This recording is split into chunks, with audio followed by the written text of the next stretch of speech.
welcome to another episode. I'm so sorry I haven't put anything new out in a while.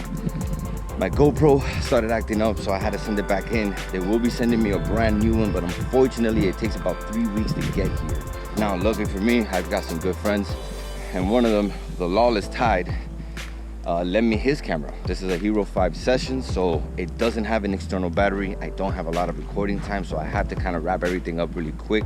Anyways, I've come here to the pass. I'm gonna walk down this trail down to the end. I'm gonna go right to the spot.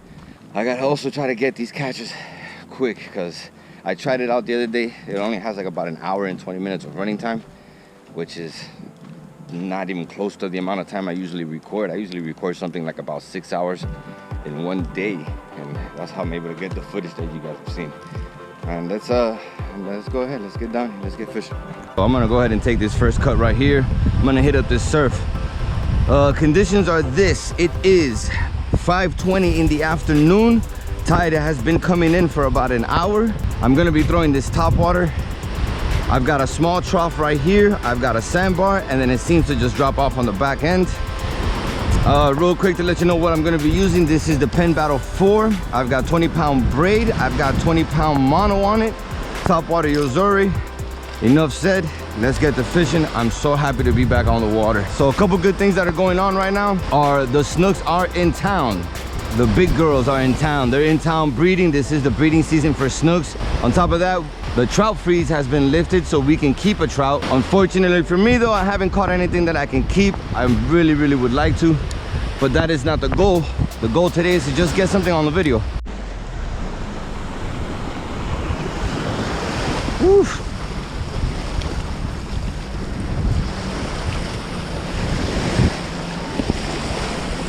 Ooh, on the spoon too. Just when I was starting to think these spoons weren't worth it. There you go. All right, guys, first catch of the day. It's been a minute since I've seen these guys. Have a good day, sir. Oh man, I was just on with a big guy. Big guy too, man. Ran the reel, spit it out. Ooh, he was sitting right here. Damn, that was good. That was a good fight.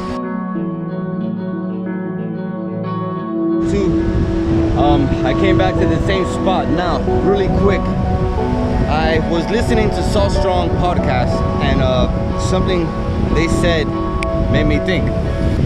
The 90-10 rule. Now, the 90-10 rule is simply this.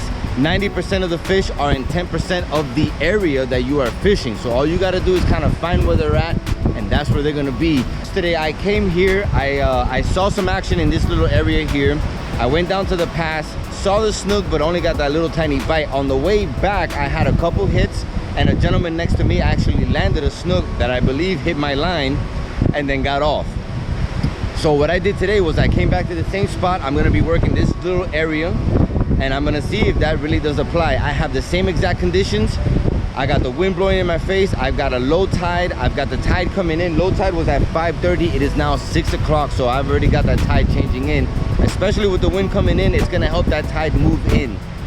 I think it's a little more windier than it was yesterday. But anyways, I did switch up the profile that I'm gonna be using. I worked the top water and I worked a gold spoon. The gold spoon was the one that got me the results. It got me a couple bites and it got me a couple things. I switched over to a Z-Man paddle tail on a weighted hook. I'm gonna be fishing this tiny area again, and let's see if it produces some results, man. Here we go. I'm gonna try to fish past the sandbar, only because I'm at a negative tide right now and the tide is coming in. So they were a little closer to the surf.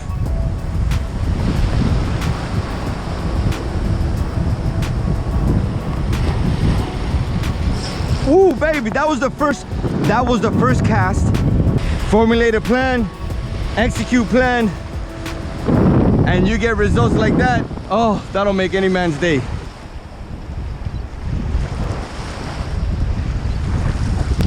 Ooh, got you. There you go. Picked it right up. Come here, buddy. Man, he came, I was letting it sit there. He just came and scooped it right up. Come here, buddy. Man, I was letting it sit right there with the current. I wasn't even reeling him in. And he hit it. Looks like the same little guy from yesterday. Oh. He came right from the bottom, just came right up to hit it. Same technique, same style. Same jig head, same spot, about the same size. There you go, snook number 2. Flap. And I'm sorry, I'm turning off the camera to conserve battery, so I'm probably gonna keep doing that. But I mean, at the end, I'm hoping that you're learning something, that you're getting ideas, and you're understanding what I'm doing.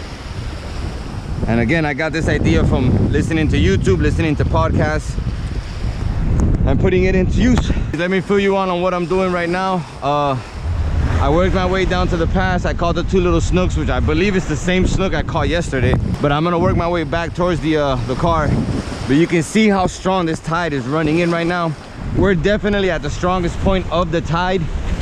Low tide was at 5:30. It was a negative. We're going up to about 1.5 feet. So you've got a good freaking swing of this current. And I'm hoping that with this current, the big girls come in town. Anyway, stay tuned. Let's see what I can get. Oh, got him, baby. Yeah. Oh, he spit it out. Why do they keep spitting it out? Oh, he's a little bigger, man. What is going on with me? I'm gonna have to start like freaking. Oh man, it's upsetting. It's upsetting. That's the second snook that's gotten off, including yesterday. It would be the 3rd that got off.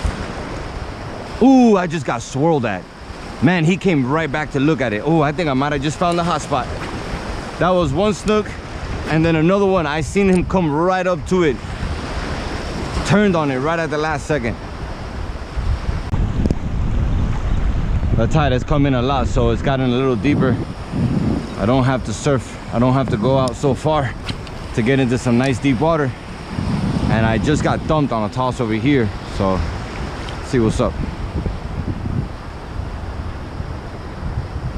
The next snook that hits this line, I'm either gonna set the hook so hard or I'm gonna rip his jaw off. Because seriously, I've had too many snooks get off today. But this beach is loaded with snook. I mean, absolutely loaded. I have been getting hit left and right all day since I got out here. I mean, my first cast, I got smacked. First cast, I walked right past the sandbar, tossed out, boom, snook. And I set that hook on him good. And he's a big guy too. He is not getting off. Come here, baby. That's a bigger boy. That's bigger. Woo! Yeah! Come here, puppy. Yeah, baby, look at this puppy. Yeah, baby. Come here. That is what I've been hunting all day. A little bigger. How you doing? Oh, man, he's... I've been hunting him all day. All day. Look how pretty he is. Yeah. So happy. Right off the shore, too. This is what I'm talking about, guys. He's a little bigger than the last one. Weighs a ton. So it feels like he's been eating. Let's give him a good release, make sure he's healthy. And he's off. Oh, he was ready to go.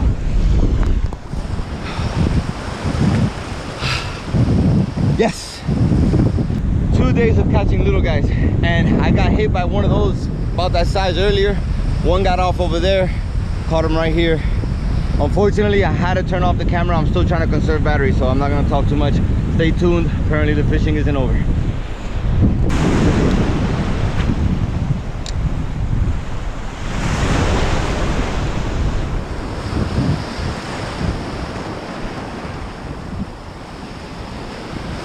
Got him, baby. Got him, baby. Camera's still rolling. Oh, the camera's gonna die. I bet money. Woo! Come here, puppy. Come here, pretty baby. Oh yeah. Let me get them in. Probably about 15 inches. They are just stacked in this beach right now. They are just sitting here. The tide has come in. You can see earlier this water was all the way down there. You can see how much of the surf has come in. That sandbar is so much farther out, and that trough is so much deeper. They're in here, they're just hanging out. I'm getting hit after hit. I don't know how long my camera is gonna last, so I'm gonna just keep tossing. Stay tuned. I'm gonna go ahead and call it, even though I'm still getting hit and thumps here and there. Look at this scene, man. Look at this. All to myself. I love this place. I love living here. Anyways, I hope you enjoyed. I hope you learned something. I know I did. I put into use some of the stuff I heard over the radio on the podcast from from Salt Strong. You know, I slowed down that retrieval, let it linger more in the air. I chose to start off where I got the last bites that I got yesterday, and you know, so like, it's true, the 90-10. 90% of the fish are in 10% of the area, not the ocean, the area. So wherever you go, find the structure, find that bite. Once you find that bite, hit that spot for a while, and it might vary. I think I noticed something else too. I think the distance down the beach where the snook begin to bite might change a little bit with the tide, how it flows. With a low tide, I think the bite was a little farther out, and now that the tide is coming in, that water's getting deeper and everything's getting pushed in, I think that bite area turned a little bit more towards the pass, so I had to walk a little farther down. Besides that, the whole, you know, like letting it linger, I was jigging it hard yesterday. I was using a heavier lure. I was using a spoon, and I was doing a lot of jigging. I was retrieving it a little faster. Today I slowed it down. What they said on Salt Strong was that a fish might see the bait, fly past them, jig past them, and they're gonna think, hey, that thing is alerted, that is aware of me, it's gonna be hard to catch it. If you were to just drift it past them at a slow retrieval, at a steady pace, that predator might think it's not aware that I'm there, and it's gonna see it as an easy meal, and it's gonna attack. I definitely got more bites today using that tactic. Maybe the summer changes because of that. I'm not sure. I know that the bite for me in the summer slows down a little bit. It gets a little harder. I've had a pretty rough time these last 2 weeks. But either way, I mean, you saw what happened. Thank you for watching. Subscribe, like, comment, share. I really appreciate all the feedback from everybody. You have no idea how much it means to me. I'm learning, I'm growing, and I'm sharing. And I hope you are too. Stay tuned. I should get my camera back soon, and it'll be better videos a little longer. I mean, the 5 is doing great. So thank you to Lawless again for letting me borrow this camera, and you're a real good friend. I really appreciate it. And that's it, guys. I'll see you next time.